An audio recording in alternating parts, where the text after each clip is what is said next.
OK, donc, bonjour, donc mon nom est Véronique Gauthier, je suis membre du comité de Mode et Affaires d'HEC Montréal et aujourd'hui, on se retrouve pour une série de webinaires fait en collaboration avec Fashion Preview, la semaine de la mode des créateurs de Montréal, dans le cadre de l'édition numérique qui aura lieu le 14 et 15 octobre. Donc, aujourd'hui, on est honoré de recevoir Eric Wazana, président et fondateur de Yoga Jeans et de Second Clothing, afin de discuter de l'avenir de la mode locale après la COVID. Donc, premièrement, pour commencer, Eric, voulez-vous nous parler un peu de comment vous avez débuté dans l'industrie de la mode? Oui, absolument. Donc, numéro un, je suis gradué des HEC aussi, alors c'est super cool. Moi, j'ai travaillé dans le domaine du détail et puis souvent, je voyais beaucoup de femmes rentrer dans les chambres des CH puis ressortir vraiment frustrées du fait qu'ils ne s'aimaient pas dans ce qu'ils portaient, surtout les jeans. Et donc, c'est pour ça que j'ai créé notre propre collection de jeans. Et le but, c'était de créer un jean qui est hyper confortable et qui donne confiance en soi quand vous l'essayez et qui fit à merveille. Parfait, c'est vraiment vrai. Parfait. Donc, depuis la COVID, est-ce que vous avez vu votre vie professionnelle changer au quotidien ou comment est-ce que votre travail a changé face à cette situation-là? Oui, absolument. Donc, on est quand même, on fait du jean. Blablabla. Je recommence.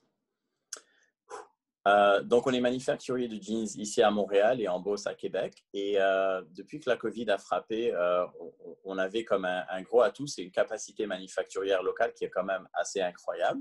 Et on s'est dit, comment est-ce qu'on peut participer à la solution? Et il y avait des grands besoins en EPI, surtout dans les blouses médicales. Ça fait que qu'est-ce qu'on a fait? C'est qu'on s'est reviré sur un 10 cents.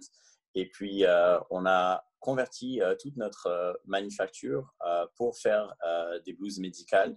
Et je suis très, très ravi de savoir qu'à travers les 6 derniers mois, on a shippé des millions de blouses médicales pour aider, j'ai envie de dire, la communauté médicale. Donc, pour aider la communauté médicale. Ce qu'on a fait, c'est que comment ça a commencé tout ça, c'est un peu par accident. J'avais un ami au New Jersey qui m'avait appelé, puis on parlait, on parle tout le temps. Et puis, il me disait, c'est incroyable, on nous force à changer nos doctor scrubs after each appointment. Donc, après chaque rendez-vous d'un patient, il s'était obligé de se changer. Ça fait que le lendemain, je me suis réveillé, puis il disait qu'ils n'en avaient pas assez. Le lendemain, je me suis réveillé, j'ai dit, OK, comment est-ce qu'on fait des doctor scrubs?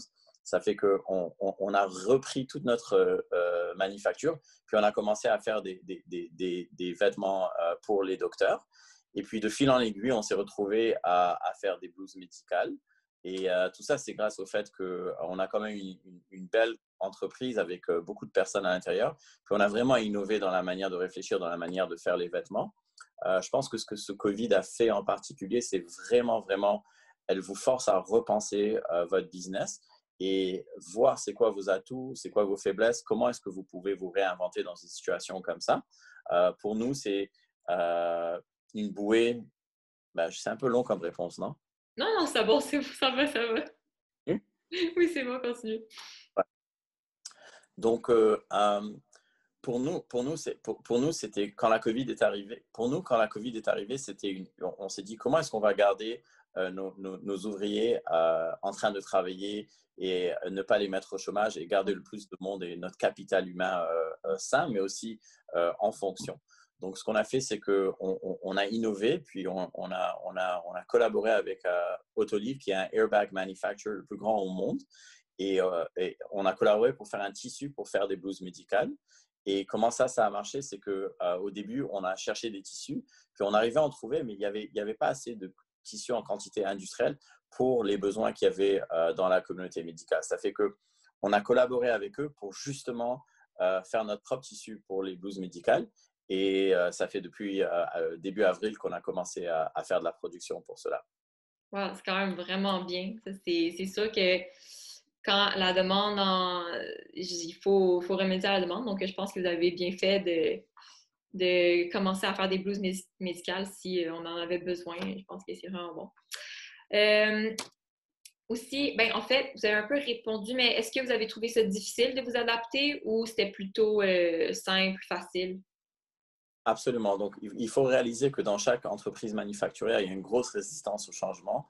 C'était hyper, hyper difficile. C'était 24 heures sur 7 pendant 2 mois de suite. On n'a pas arrêté. Je me rappelle les premiers mois, je dormais 1 ou 2 heures par nuit. C'était vraiment, vraiment pas évident. Mais aussi, ce que ça nous a permis, c'est que ça nous a permis de se positionner aussi comme étant un manufacturier innovant et un manufacturier qui est agile par rapport à la demande de ce que le marché avait besoin. Et donc, aujourd'hui, je suis très ravi de dire qu'on avait commencé avec une entreprise et une manufacture. On a carrément une école de couture pour apprendre aux gens à coudre, mais aussi on a ouvert un nouveau plan ici à Montréal aussi. Ah, c'est vraiment intéressant. Puis, est-ce que vous pensez que la COVID elle a freiné un peu l'évolution du développement commercial dans l'industrie de la mode ou qu'au contraire, elle a permis d'ouvrir des nouvelles portes un peu? Je pense que ça dépend pour qui vous êtes aussi. Il y a des gens que ça a aidé, il y a des gens que ça n'a pas vraiment aidé, il y a des gens que ça a freiné, il y a des gens que ça a accéléré. Je pense qu'il faut être ouvert et il faut comprendre que la mode, c'est quelque chose qui est très, très large et Oui. et chaque différent créneau et chaque différente catégorie a eu des plus et des moins. Je vous donne un exemple. Nous, dans notre cas, ça fait 5 ans qu'on voulait faire un loungewear collection. Il était prêt. Puis là, on a décidé, grâce au Covid, les gens sont plus à la maison, sont plus Oui. tranquilles, easy, comfy et tout ça. Ça fait qu'on a lancé notre loungewear collection. Actuellement, on l'a mise en branle et elle va être disponible la première semaine de novembre. Donc, c'est super excitant. Et il y a plein de choses comme ça où il faut tourner un négatif en un positif puis vraiment se retrouver dans l'équation. C'est vrai, comme vous avez fait justement en manufacturant des blouses de Tal, ça, c'est sûr que c'est un exemple de ça. Euh, Sinon aussi, est-ce que vous pensez que la promotion de l'industrie de la mode à travers les événements numériques ou hybrides puisse favoriser le rayonnement auprès du grand public ou que les gens ne sont pas vraiment attirés vers ça? Je pense que présentement, il y a beaucoup de gens qui sont à la maison, ils ont plus de temps que d'habitude. Ça fait que je pense que c'est porteur, le projet en tant que tel, par exemple de Fashion Preview, de vraiment numériser tout ça. Mais je pense qu'on est humain à la fin de la journée, on a besoin de cet échange et tout ça. Je pense que la numérisation et tout ça, ça va continuer à aller dans cette direction et ça va être en équilibrium. Mais je pense qu'il va y avoir un gros revient au day-to-day et on est humain, donc on va toujours revenir à nos vieilles habitudes. Puis on a besoin de toucher un tissu, il faut que ça se touche, il faut que ça se sent, il faut que ça s'essaye. Il y a des limites par rapport à ce qu'on peut faire avec la numérisation. Oui, c'est vrai, vous avez aussi, prochaine question, plus par rapport au futur maintenant. Est-ce que vous pensez que l'industrie de la mode québécoise, elle va pouvoir savoir comment s'adapter face à la situation de COVID ou plutôt elle va rester, en fait, non, je vais reformuler ma question. OK, donc, pensez-vous que l'industrie de la mode québécoise va savoir s'adapter face à la situation de COVID? Absolument. Moi, je pense qu'un des plus gros atouts du Québec et Montréal spécialement, c'est qu'on a vraiment cette ouverture d'esprit. On est multiculturel, on est très apte. Il y a un peu de tout. C'est un beau melting pot de tout ce qui se fait de mieux dans le monde. Et je pense que l'adaptation, elle est très, très naturelle pour les Montréalais et les Québécois. Et je pense qu'on est bien positionné parce qu'on est quand même un bel écosystème de mode, mais on n'est pas si gros qu'on a perdu notre capacité à s'adapter. Donc, je pense que Montréal est très, très bien positionné pour évoluer et j'ai envie de dire même dépasser ce qui se fait de mieux dans la mode. Oui, c'est vrai, c'est une industrie émergente, on pourrait dire. Absolument. C'est définitivement une des plus belles industries et je pense qu'elle est en pleine ébullition et en pleine reformation complète. D'accord. OK. Et puis, pensez-vous que la COVID elle va en avoir un impact durable sur le milieu de la mode ou dans quelques années, on va plus en entendre parler ou on va pas encore connaître les conséquences de cette pandémie? Je pense que le futur, on ne peut pas vraiment le prédire, mais c'est sûr que ça va affecter. Puis les gens, ils vont définitivement. Je pense qu'il y a des nouvelles réalités, il y a des nouvelles manières de faire. Et je pense que malheureusement, il y a des choses qui vont rester avec nous et il y en a qui vont partir. Mais on est humain à la fin de la journée, donc je pense qu'on va retomber très facilement dans nos vieilles habitudes aussi. Certainement.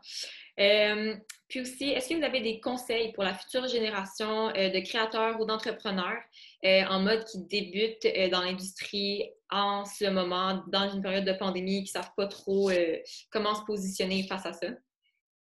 C'est sûr que commencer dans une pandémie comme ça, c'est pas évident du tout.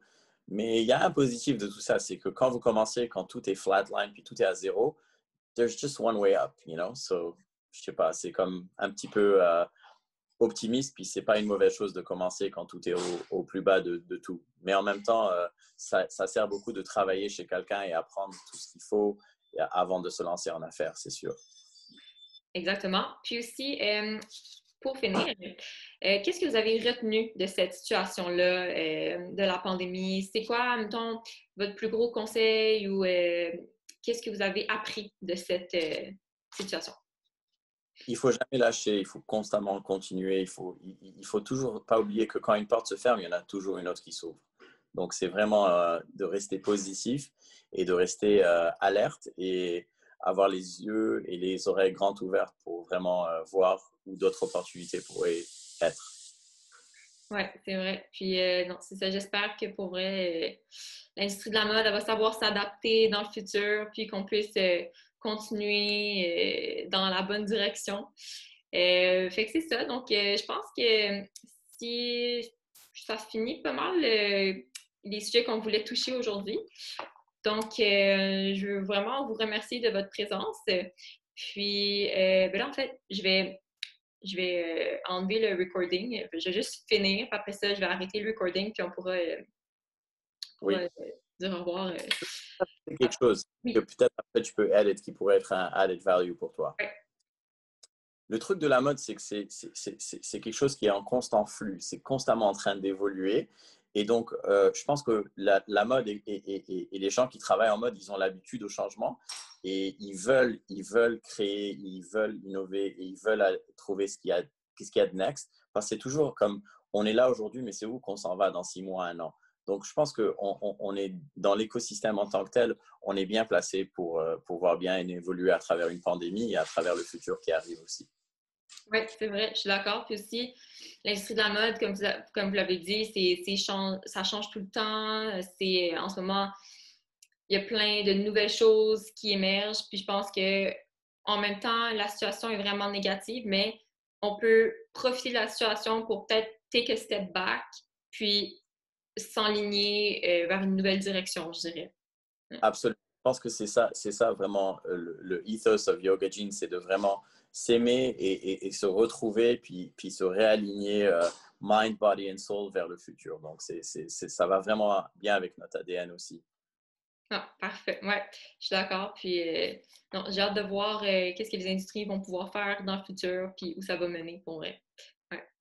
Donc, voilà, ben, je vous remercie beaucoup. Puis, je vous souhaite tout le meilleur dans votre industrie pour tous les créateurs québécois. Je pense que c'est une situation difficile, mais qu'on va pouvoir s'en sortir. Puis, voilà. Donc, merci beaucoup. Merci à vous aussi de voir avec vous. Merci.